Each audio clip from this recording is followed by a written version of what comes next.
Hello, welcome back. I hope you're having an amazing day. Today, I just wanted to discuss the book for February, which is Soulful Simplicity by Courtney Carver.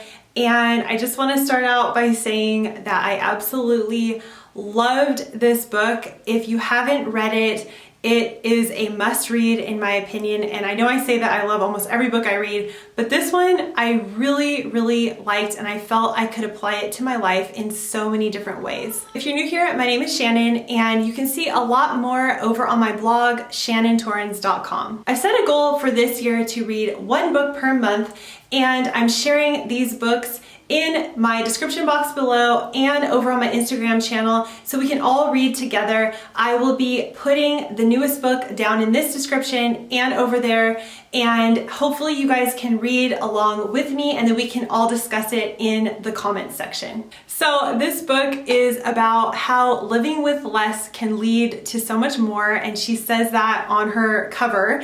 Soulful Simplicity is such a beautiful story. It's all about how Courtney became overwhelmed with her job and debt and decided to change and transform her whole entire life to a more simple life.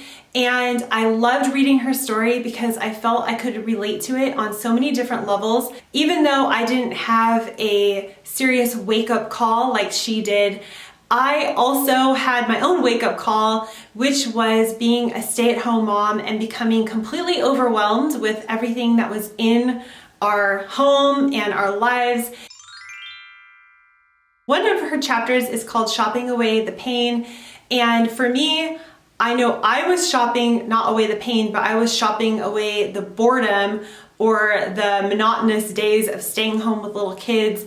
And even though I wouldn't always buy something when I went on these shopping trips, but I would go and browse and normally pick up maybe one or two things that I might not have needed. And that was one way that I was getting out of the house as a mom that used to have a full-time job, now was transitioned to full-time at home.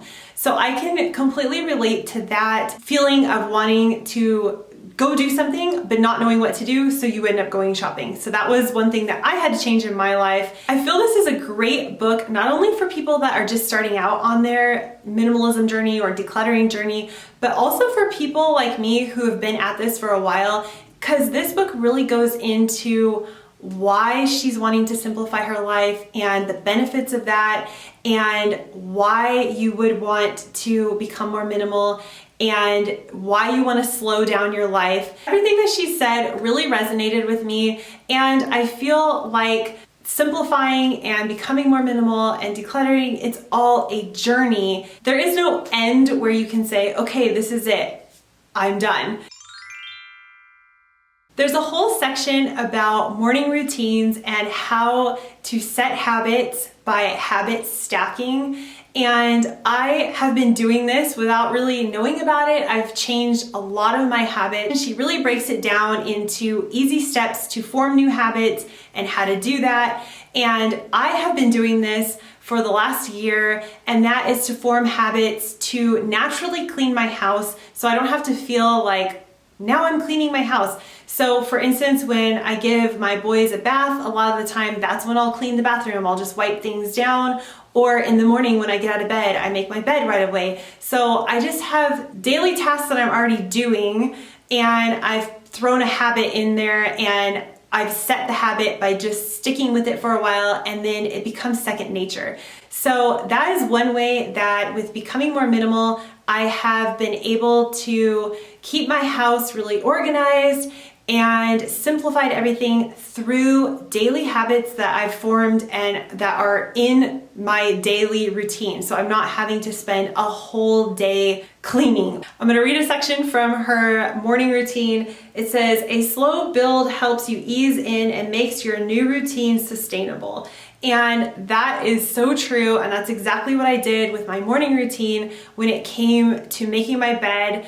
Before, I would always leave the room and then come back and have to sort through everything. And now I just feel if I can get my room completely picked up, when I get dressed, I put my pajamas away immediately or put them in the dirty clothes.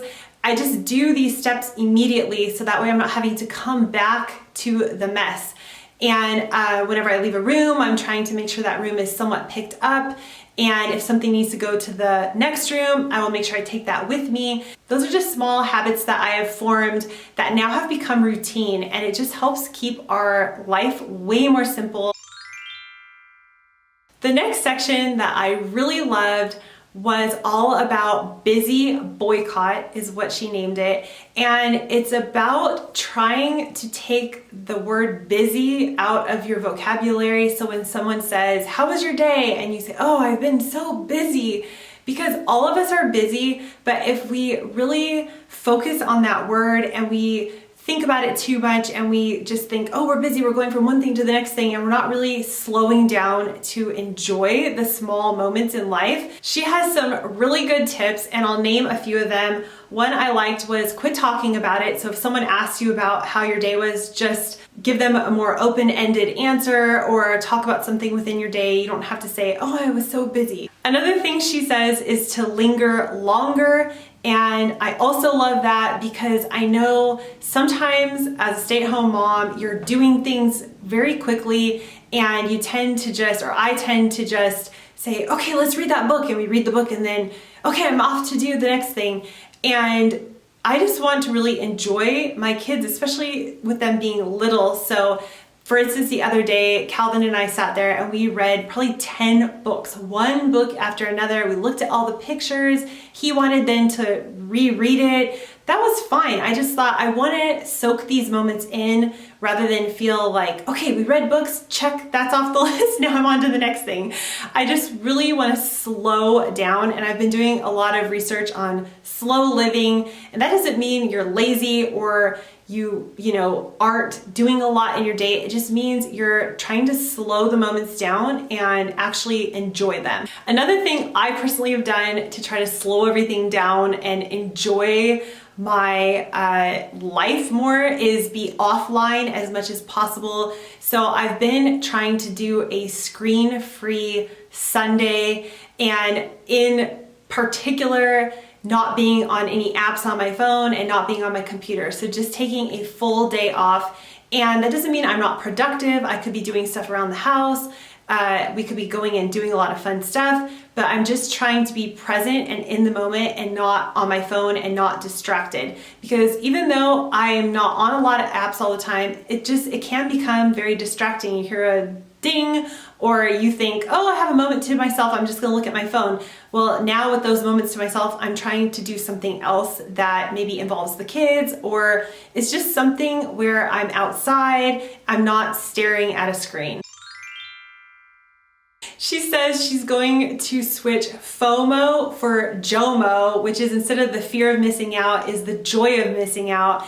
And that is just saying, okay, I don't feel like I'm missing out on something. I'm happy to be missing out on that so I can be spending time the way I like to. So maybe if you don't feel like going to a party, you'd rather sit home and read, that's okay. You don't have to feel like you're missing out on something because you want to be enjoying something else. And another thing that she wrote in the book, and I forget where exactly, but she talks about how it's okay to just do nothing, that we shouldn't feel guilty if we decide we want to take a nap or we want to go on a walk and we're not doing something super productive, that's okay, that we're allowed to just sit and do nothing. Because sometimes in today's culture, being a mom, you feel as if you constantly need to be entertaining your kids or doing a project or teaching them or going to the park, and it's actually okay to just do nothing. Just let your kids play on their own and sit on the couch, read a book, relax. We've gotten into this habit, a lot of us. I know I'm not the only one. I talk to my friends, feel the same way, that we need to be constantly productive and constantly doing something. It was interesting to read her book and have her pretty much say, it's okay that you want to do nothing. That is fine. She also talks about the story of the Mexican fisherman, and if you've never heard it before, you can probably look it up. I had heard this story before, and to summarize it, it's pretty much there was a fisherman down in Mexico who lived down there, loved his life, would fish for the exact amount of fish that he needed to feed his family that day, and then a very successful businessman came on vacation down there and saw how many fish he was catching and said, oh, if you worked harder and caught more, you could grow a big business and eventually make a ton of money and then sell your business and then you could retire. And then the fisherman says, well, then what would I do? And the businessman says, well, then you could just go relax and hang out with your family and live on the beach. And he says, well, that's what I'm doing now. What's interesting about that story is the fisherman is pretty much already living the life that that businessman is now paying to go on vacation for. And that just shows you that sometimes a very simple life can be extremely joyful. Many times throughout the book, she talks about how simplifying her life has made it easier for her to have more experiences and spend more time enjoying her life. And I feel exactly the same way. Since simplifying our lives and shopping less, I can now spend my time on the things I really want to spend time on, whether that's creating art or creating videos, hanging out with my children, and making my garden. There's just so many things that I can now focus on rather than shopping or trying to feel like I need to be getting the next best thing.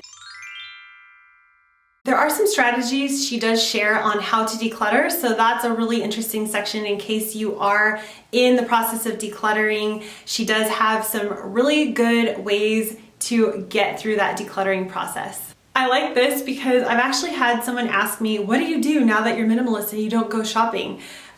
Here's a list of things that she suggests. Take a walk, go to yoga, call a friend, make a smoothie, get a massage, sleep for an hour, write, meditate, send a thank you note. When that person asked me those things, I kind of blanked out of, oh, what do I do instead of shopping and watching TV, stuff I used to do. I kind of spaced out and I didn't have an exact answer because I felt like I was put on the spot. But there's so much that you can do besides shopping and feeling like you're missing out if you become a little bit more minimal or decide that you want to live a more simple life. I want to read one quote from the book that I really love. It says, with a soulful simplicity and living with less, my life has become more than I ever imagined. Instead of more money, more stuff, more busyness, and more stepping outside of myself to be who other people may need me to be, I'm enjoying a different kind of more. I am more myself and more connected to my heart. I am more available for people I love and projects I care about. I'm more present and focused. I have more space, time, and love in my life, along with all of the other mores I craved for so long. I absolutely love that quote. I feel like that's exactly what I received from decluttering my life and becoming more minimal. Is I received more of what I really wanted and less of what I didn't need. The final quote in the book that I want to read is at the very end. It says, simplicity isn't about organized sock drawers and clean countertops, but instead it is the beginning of remembering yourself, and it's your way back to love. So where do you start? Pick one of the action steps or other recommendations throughout this book. You can't pick wrong. None is more important than the others. How you start matters much less than that you do start. Put your soulful simplicity into action in the order that most speaks to your heart, the order that best serves your soul, your family, your life. Start here with your hands on your heart. I love that because this is so true. To me, decluttering minimalism, it's not about having a perfect life or a perfect house. It's just about getting back to a very simple life and a life that really matters to me, and hopefully a life that matters to you. I ended up checking this book out as an ebook from the library, which I do all the time. I love using the library, and that's one way that I don't have a whole bunch of books that I've already read sitting on a shelf. I do feel this is the type of book that you could purchase and reference over and over again. I will link all the details to this book down in the description box below, as well as the pick for next month's book. I hope you will read along with me. If you're new here, make sure you hit the subscribe button and tap the bell to never miss a video. Thank you so much for joining me today, and I'll see you next time. Bye.